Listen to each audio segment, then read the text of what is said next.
Yeah, welcome back to our channel. We have some beautiful stuff for you. But today let's just talk on some little issues that affected a country in Africa, that is Uganda, to be precise. So you may want to know why I chose Uganda for today's topic. It's because sometimes what happens to other countries within the Western Africa, within the African region do affect us, you know, in the whole of Africa, because it always starts from one place or from one section of Africa, and before you know it, it spread to the other part of Africa, like a Wi-Fi. So there's something that the Africans has been doing right, you know.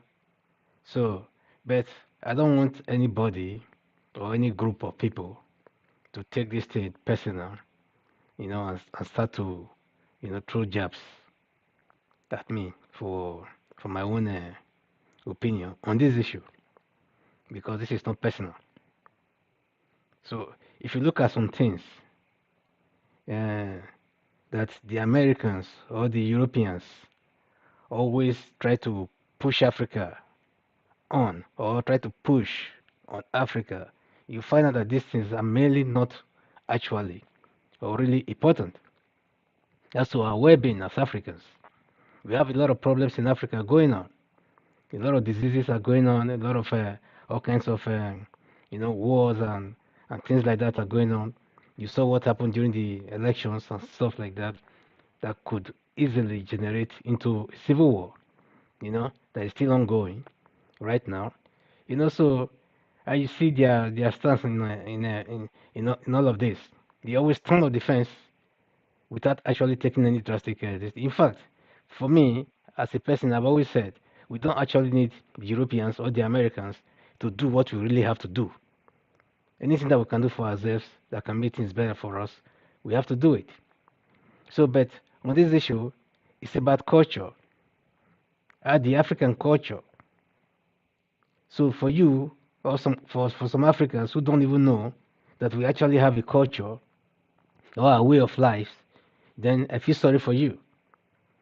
Every country, I mean, every nation do have their own way of culture, or every culture do have their own way of culture. Unlike, the American culture, which is kind of, you know, centralized when you say American culture, because in America you have all kinds of races and, you know, and views and religion and things like that. That made up what's now called the USA.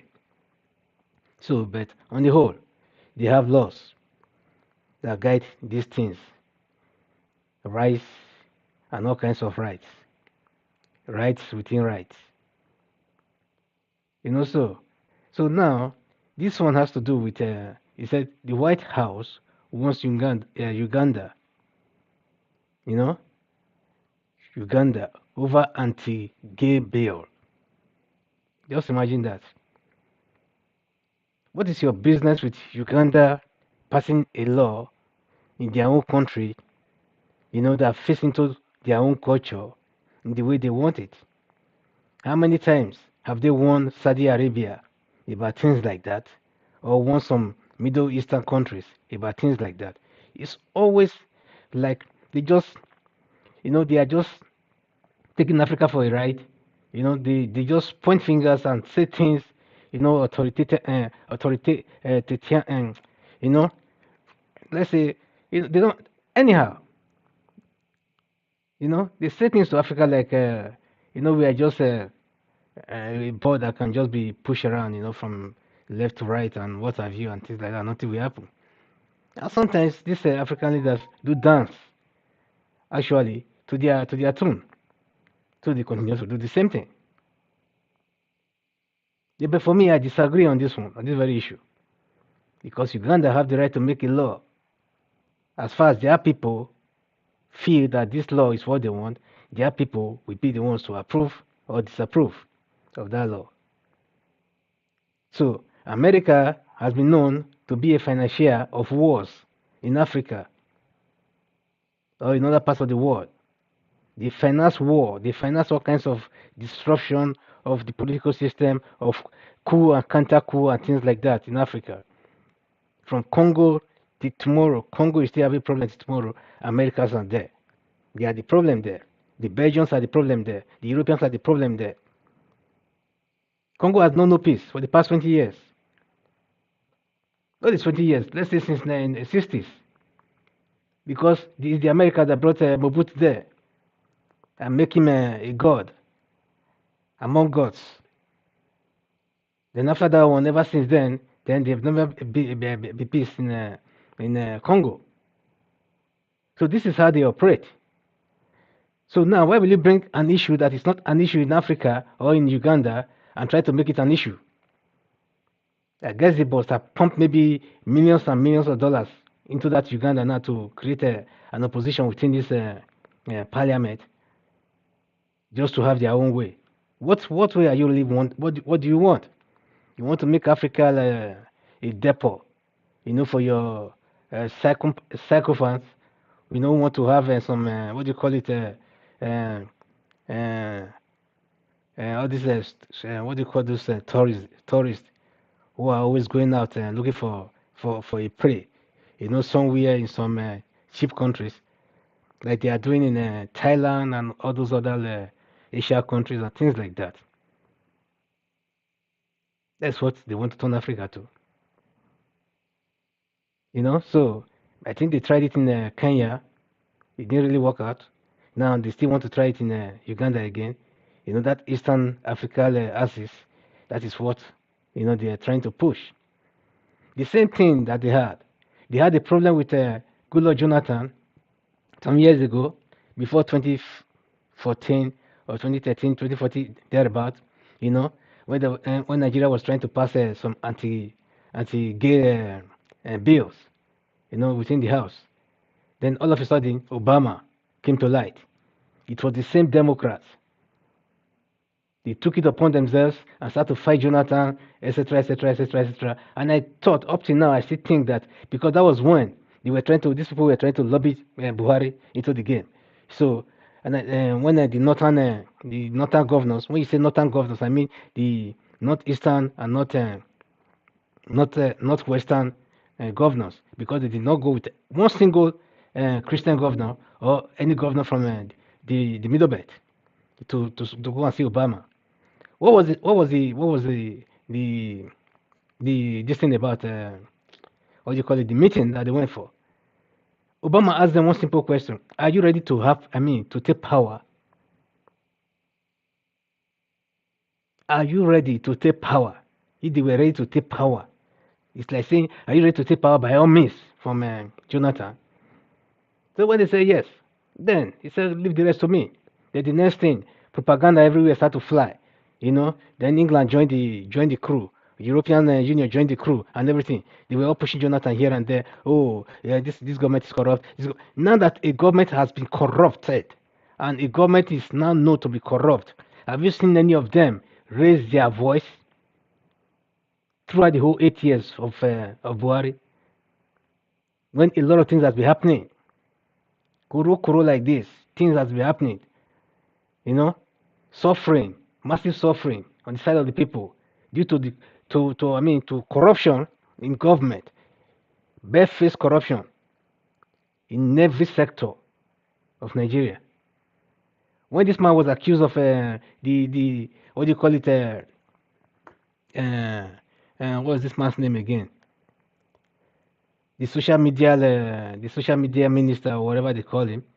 When he was accused of financing Boko Haram and things like that, did you hear them say anything much? No. And so many other corruption cases like that under this Buhari government. But when Jonathan issue came up, when it was this anti-gay bill that came up, then the whole world was like, they was shouting from all over the place. So sometimes I think these people actually, they really think they can really, impress or force their culture on, on maybe on the African continent whether we like it or not. It's not supposed to be so, and it shouldn't be so. So I don't think Uganda should bow to any kind of pressure, whether it's coming from the US or what have you, and things like that. There are so many problems in Africa today that they can help with. They are not talking about that. So if they are talking about these are gay and anti-gay bills and things like that, I think they should take this thing and go with it. If they like it, they should implement it in their own domain and leave Uganda to do what they want with their own laws and rules. Let them continue with their own culture the way they've known it. After all, when this COVID issue came out, that is when you will know what the West actually stands for. They were hoarding, what do you call it, vaccines for themselves. They never really care to give anything to Africa.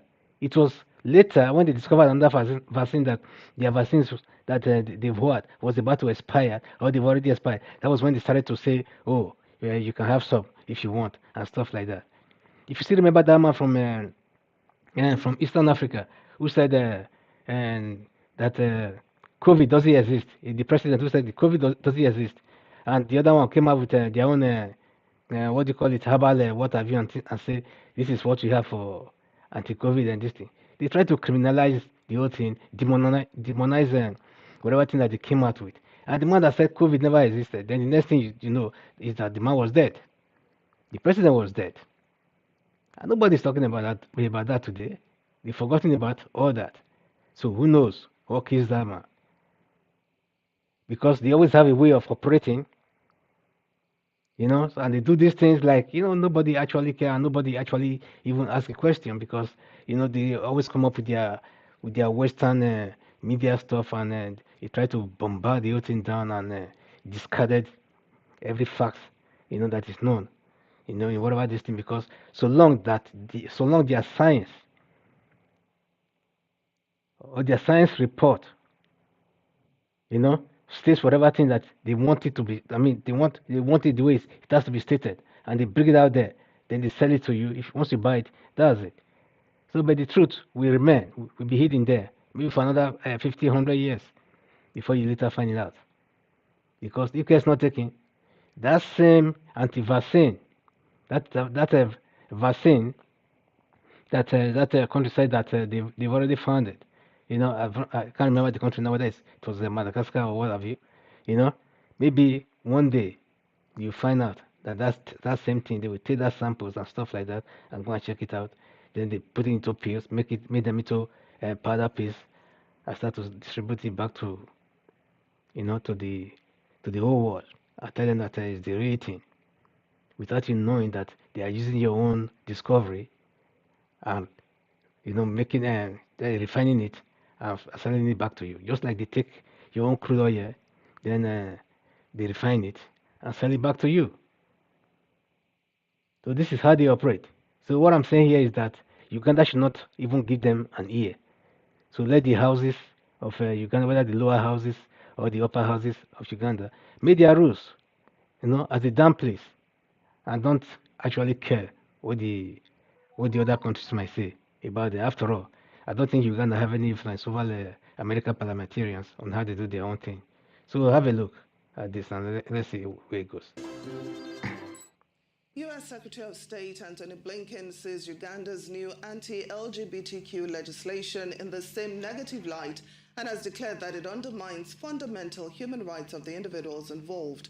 Antony Blinken called on the Ugandan government to reconsider implementing it. The hastily passed bill states that anyone identifying as LGBT could face a long prison sentence. Individuals belonging to organizations supporting minority rights could also go to jail. The legislation goes much further than Uganda's existing laws which ban homosexual activity.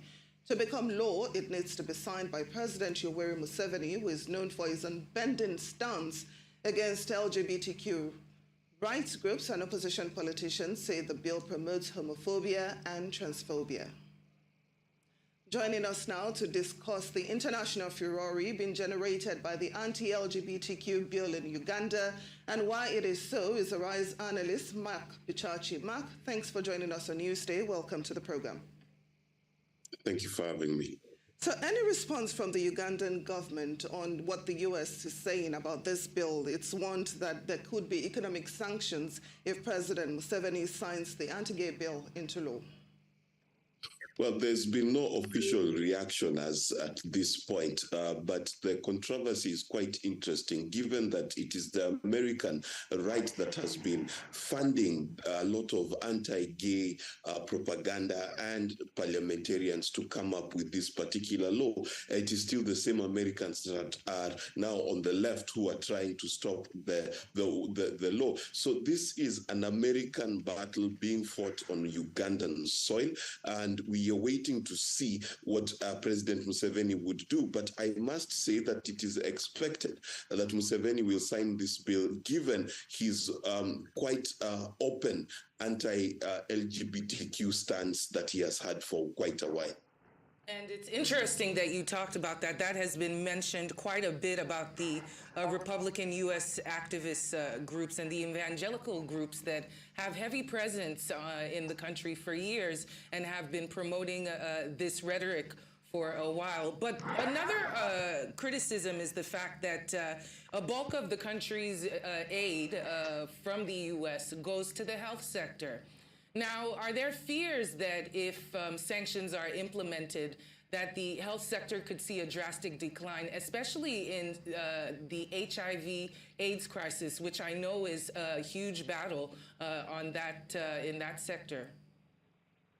Uganda is a least developed country, and it does depend on a lot on foreign aid. And let's remember that if the Americans do decide to pull aid, then you expect that the EU will also follow suit. So it is a danger for the economy of Uganda if such sanctions will be put. But also remember that this is not just a Ugandan issue. It is also going to be a regional issue, because traditionally the East African region has had don't ask, don't tell, don't see attitude towards the LGBTQ community. And it is true that many of our communities are quite conservative. Therefore, will the sanctions and removal of aid by the Americans be treated as fair by the people of Uganda and the East African community remains to be seen. So it might not be as straightforward as that, because let's not forget that the conservative society in Uganda is largely anti-LGBTQ, as it is in Kenya and most of Eastern Africa. So it is a deeper issue. It is not just going to boil down to aid, but yes, aid is an issue, and if it is withdrawn, then you would expect that the country of Uganda would suffer quite a bit. Now, Mark, a previous attempt to impose a life sentence in prison on people involved in homosexual activities was struck down by the Supreme Court in 2014. So are we likely to see this go through the same legal route? Oh, yes, definitely. You expect that it would go to the Ugandan Supreme Court. If that fails, they will go to the East African Court of Justice.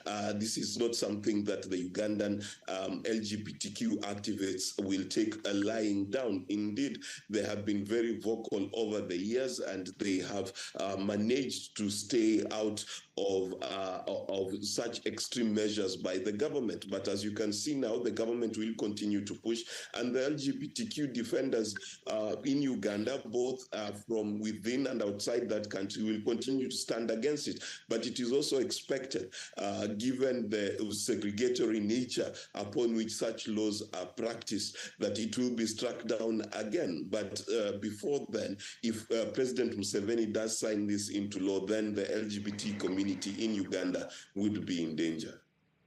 And we know what the government officials in Uganda feel, and the parliamentarians as well. But the average Ugandan, I'm wondering how this plays out to them, especially if they're not a part of the LGBTQ community, if they have any pushback, or if they're all in agreement that these laws should be enacted.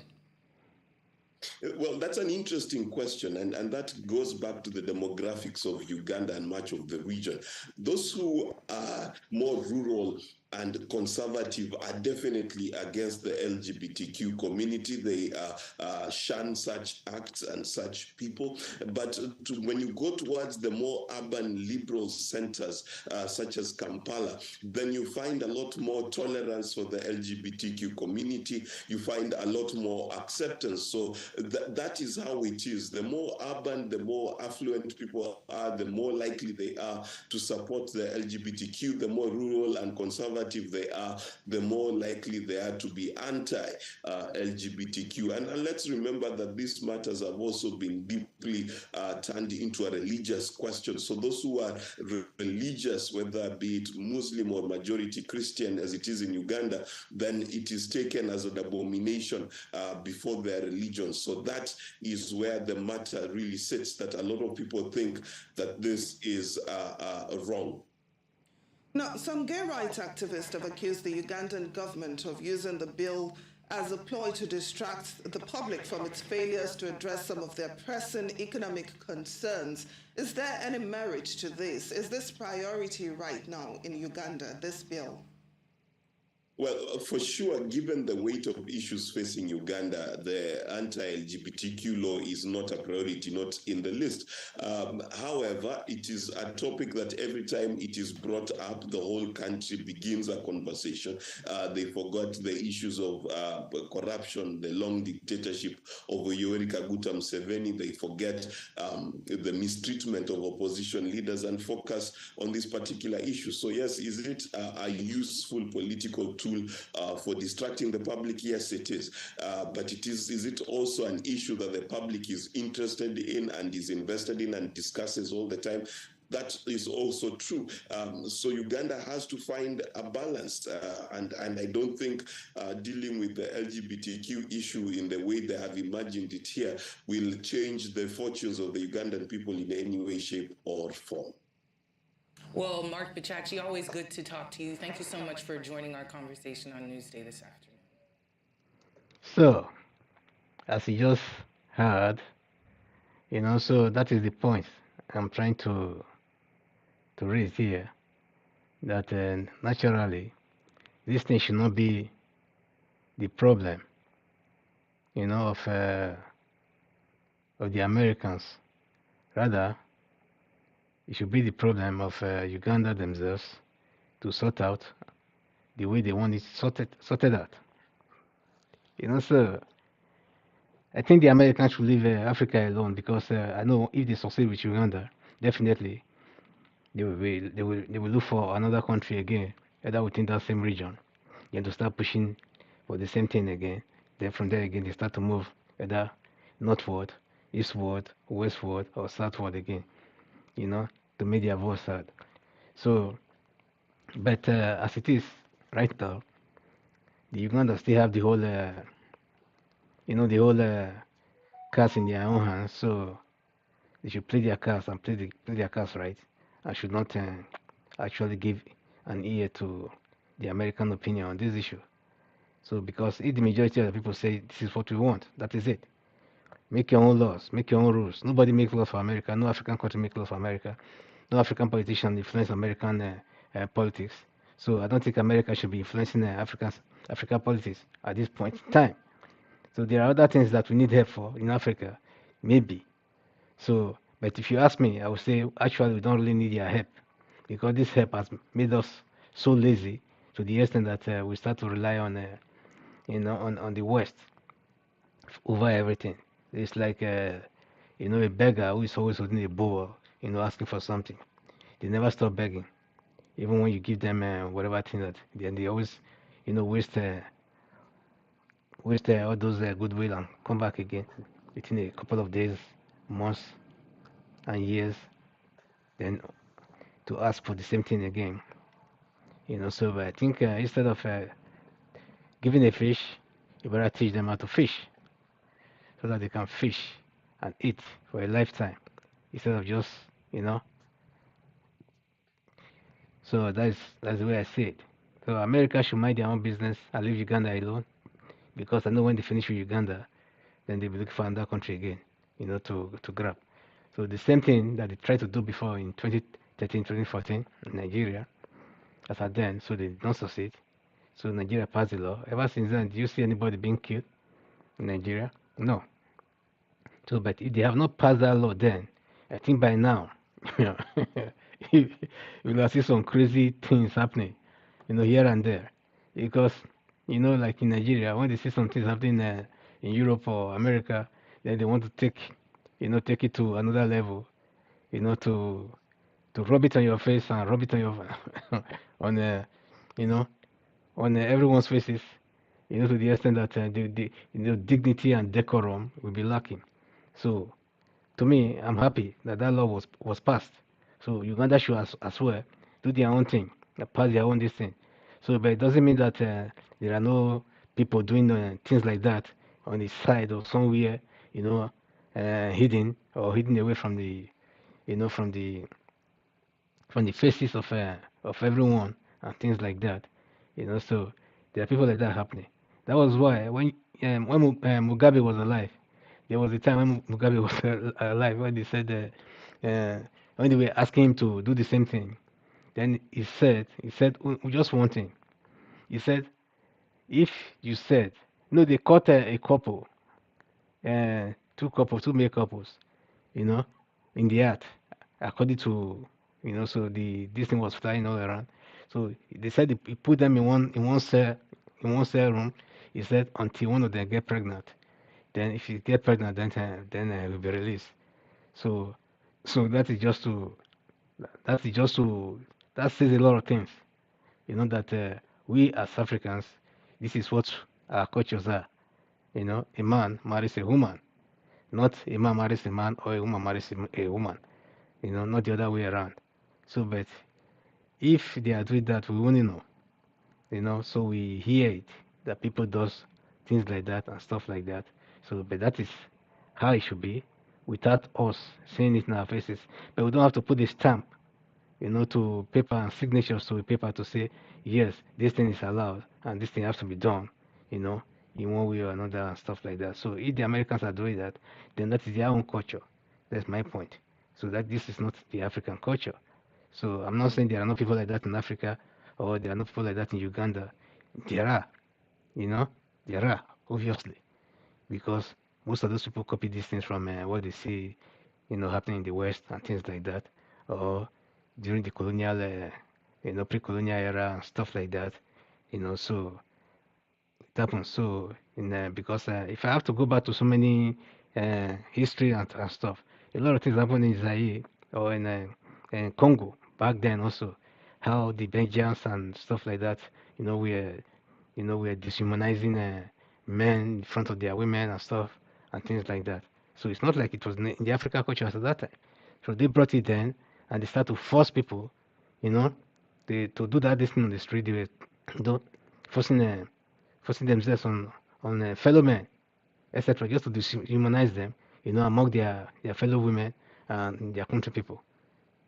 So that is what they saw as being, you know, by using their misusing their power at that time, to try to make a point.